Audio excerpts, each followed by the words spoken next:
बिस्मिल्लाहिर्रहमानिर्रहीम। लाखों करोड़ों दुरूदो सलाम मोहम्मद मुस्तफ़ा सल्लल्लाहु अलैहि वसल्लम और आले मोहम्मद पर। मैं हूँ उमर दराज गोंदल।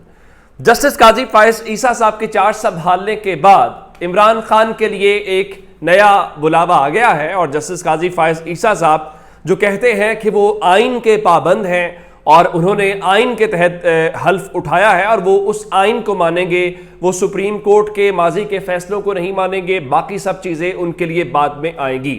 लेकिन आइन जो है वो फेयर ट्रायल की बात भी करता है, आइन बराबरी की बात भी करता है और आइन ये भी कहता है कि किसी से सियासी इंतकाम लेके उसको सियासी मैदान से आउट नहीं किया जाएगा।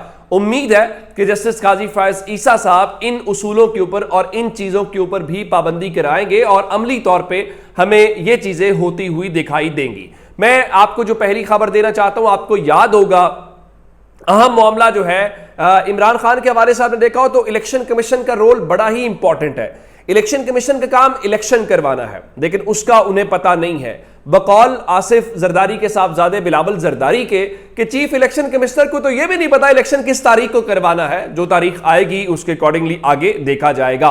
और फिर इमरान खान कहते आए हैं कि सिकंदर सुल्तान राजा जो है वो मुस्लिम लीग नून की, मरियम नवाज और हमजा शहबाज शरीफ की बी टीम है और उनमें कोई फर्क नहीं है। अब जरा सूरत हाल का अंदाजा लगाइए कि इमरान खान जिस बुनियाद के ऊपर जेल में गए हैं वो इलेक्शन कमीशन की ही मामलात हैं और उसके ऊपर जितनी जल्दबाजी के साथ चीजें हुई, जितने प्रोसीजर को मिस किया गया, जो जो चीजें थी वो आपके सामने हैं। अब जरा एक और खबर सुन लीजिए कि उनको शायद अभी भी तसल्ली नहीं हुई। और पाकिस्तान के अंदर मैं हमेशा कहता हूं कि मामला ये है कि अदालत को की तौहीन तो समझ आती है, लेकिन यहां पे प्रॉब्लम यह है कि यहां हर किसी की तौहीन हो जाती है, मासवाए जमहूर के और दस्तूर के, बाकी हर किसी की होती है। हमारे यहाँ इदारों को भी गुस्सा आता है, वो भी इश्तियाल में आ जाते हैं। हमारे यहाँ इलेक्शन कमीशन भी तौहीन महसूस करता है, अदालतें भी तौहीन महसूस करती हैं। अगर तौहीन नहीं होती तो इस मुल्क के आम आदमी की,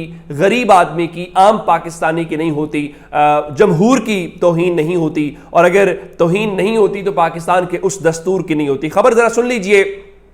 तौहीने इलेक्शन कमीशन का केस है और इमरान खान के ऊपर फर्दे जुर्म आयद करने के लिए केस समाअत के लिए मुकर्रर कर दिया गया है।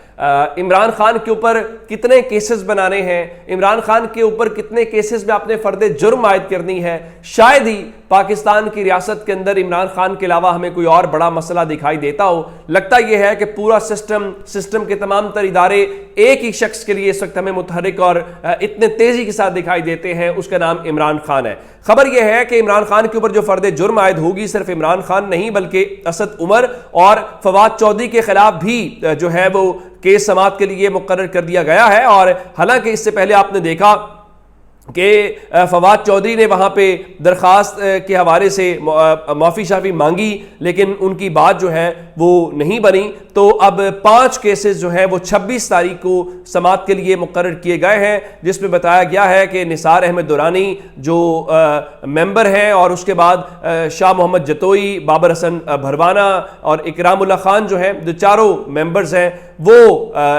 इन केसेस की समाअत करेंगे और इमरान खान के ऊपर तौहीने इलेक्शन कमीशन की जो फर्दे जुर्म है वो लगाई जाएगी। गो के अदालतों के फैसले इसके ऊपर मौजूद है, लेकिन उसके बावजूद इलेक्शन कमीशन जो है वो अदालत की तरह बिहेव करे। उसकी वजह इलेक्शन कमीशन नहीं है, उसकी वजह वो पीछे से थपकी है कि जनाब करें। देखिए ना, इलेक्शन कमीशन की क्या मजाल हो सकती है कि सुप्रीम कोर्ट कहे कि इलेक्शन करवाना है, वो कहता है नहीं करवाना। इलेक्शन कमीशन की क्या मजाल हो सकती है कि रियासत का सरबरा, मुल्क का सरबरा, सदर पाकिस्तान उनको खत लिखता है, वो कहता है जनाब कोई मसला ही नहीं है, आप लिखते रहे खत, नहीं देते जवाब, नहीं करवाते इलेक्शन, जाए आपने जो करना है। उसकी वजह वो नहीं है, उसकी वजह वही है, मैं नहीं मेरे मेरा यार बोलता, वो वाली कहानी है। उनके अंदर कोई ताकत और है, कहीं और से शय है और ताकत वाले ही किसी को ताकत दे सकते हैं, उसके अलावा किसी को क्या हमारे सामने हो सकता है आप बहुत अच्छे से जानते हैं। तो अब देखना यह है कि जस्टिस काजी फायज ईसा साहब ने कल जब समाअत हो रही थी तो वहां बहुत सारी बातें की। उन्होंने कहा कि हमसे बहुत सारी गलतियां हुई हैं। वो जुल्फ़िकार अली भुट्टो केस का हवाला दे रहे थे और बहुत सारी, तो उम्मीद है उनके सामने ये जो एक मुल्क के मकबूल तरीन लीडर और साबिक वजीर आजम के साथ हो रहा है वो नहीं होने देंगे और वो इसके ऊपर जरूर कोई एक्शन लेंगे। तवक्को तो रखी जा सकती है या हम मुतालबा तो कर सकते हैं कि कम से कम ये होना चाहिए, हो या ना हो। हाँ, एक खबर सुन लीजिए कि खबर आई है कि अब सुप्रीम कोर्ट भी व्हाट्सएप के ऊपर चलेगी और जस्टिस काजी फायज ईसा ने एक व्हाट्सएप ग्रुप तश्कील दिया है। मुख्तलिफ जराए के हवाले से खबर है और बताया गया है कि व्हाट्सएप ग्रुप के अंदर सुप्रीम कोर्ट की जो रजिस्ट्रार है जजीला सलीम साहिबा वो शामिल है, एडिशनल रजिस्ट्रार शामिल है, डिप्टी रजिस्ट्रार्स को शामिल किया गया है और इंतजामी मामलात को जरा तेजी के साथ चलाने के हवाले से बड़ी अच्छी बात है जनाब, जरूर होनी चाहिए। और सुप्रीम कोर्ट ने आइंदा 3 रोज जो है वो क्रिमिनल और सिविल मुकदमात की जो समाअत है उसके हवाले से कॉज लिस्ट जारी कर दी है और 5 बेंचेस बनाए गए हैं जहां पे 225 मुकदमात जो है वो समाअत के लिए मुकर्रर कर दिए गए हैं। सबको खबर हो कि जस्टिस काजी फायज ईसा साहब को, चूंकि आइन कानून लोगों के लिए होता है, दीवारों के लिए नहीं होता। इस मुल्क का एक बड़ा सहाफ़ी 11 मई के बाद से हमें कहीं दिखाई नहीं दे रहा, कोई मानने को तैयार नहीं है, तो उसकी खबर भी हो तो उसके मुतालिक भी उम्मीद है वो ज़रूर नोटिस लेंगे। ये उनके लिए ज़रूर, वो कहते हैं कि मुझे ये महसूस हो रहा है, मुझे वो महसूस हो रहा है, उस हवाले से। हाँ, एक खबर और है और वो लाहौर हाई कोर्ट से मुतालिक है। लाहौर हाई कोर्ट तो बड़े अरसे से समाअत करती दिखाई दे रही है। आखिरी समाअत के दौरान हमें यह महसूस हुआ कि शायद कोई डॉट्स कनेक्ट हुए हैं या कोई बहुत अच्छी खबर आने वाली है आइंदा चंद रोज के अंदर, लेकिन वो भी नहीं आ सकी। लेकिन अब कल एक बार फिर जो जस्टिस अमीर अली भट्टी हैं उनके सामने ये केस लगा हुआ है, Mohammad Riyaz versus government of the Punjab. तो अब देखना ये है कि कल इस केस की जो समाअत 20 तारीख को होनी है, तो जो पिछली पेशरफ्त के हवाले से बताया गया था, आईजी साहब बता रहे थे और वो सब कुछ था, उस हवाले से क्या फ़र्क पड़ता है या ये सिर्फ और सिर्फ जो है वो नशिस्ती होती है और नशिस्त के बाद रिमार्क्स दिए जाएंगे और रिमार्क्स देने के बाद जो है वो रुखसती हो जाएगी। ये एक इंपॉर्टेंट मैटर होगा, इस हवाले से हमने उस वक्त ही जो है वो पता चलेगा। अच्छा, एक और जो खबर है वो अमरीकी सिफारत खाने से मुतल्लिक है।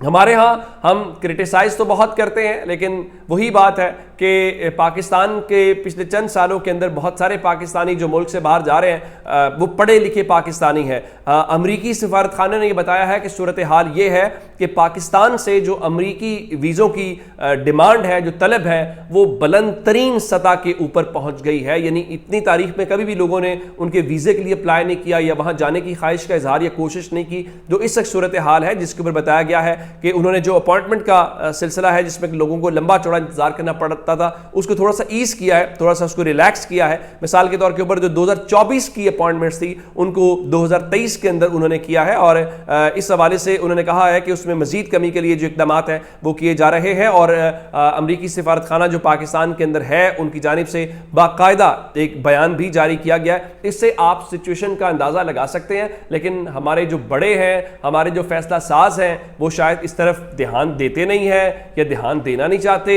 मुझे इस सिलसिले में मालूम नहीं है। एक खबर और ले लीजिए, दावे तो बहुत हम करते हैं, लेकिन उधर IMF ने हुकूमत से पेट्रोलियम मसनूआत की ये जो बॉर्डर के ऊपर गेमें होती हैं उसको रोकने का मुतालबा कर दिया है।